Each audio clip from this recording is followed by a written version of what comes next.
විරුද්ධයක් ඔය කරපු අසමත් જાති වැඩේ? ඈ? කාගේද දරුවා? කතා කරපන්. කාගේද? තුගේ. එනම් මෙතන දාලා යන්නේ මොකටද? මෙතන ඔගේ වාහේ ඉන්නවා කියලා හිතුවද? නන්නත්තර ගිහිල්ලා ළමයි හදාගෙන බල්ලෝ බලල්ලෝ වගේ පාරේ දාලා යන්න. ගනි. පලයන්. අවුරුදු 25කට ඉස්සෙල්ලා උඹ වගේ ගෑණියෙක් මහා පාරේ දාලා ගිහිල්ලා හැදිච්ච එකෙන් මම. අද මොකද මට වෙලා තියෙන්නේ? අම්මෙක් අප්පෙක් නෑ, නෑදෑයෙක් නෑ, සහෝදරයෙක් නෑ.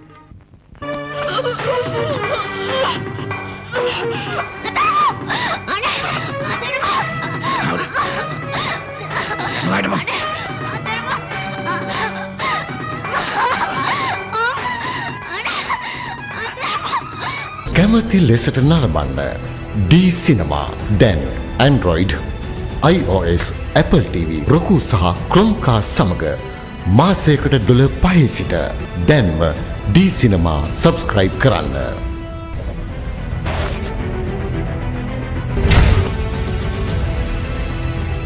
අනාගත සිනමාව දැන්ම විඳගන්න.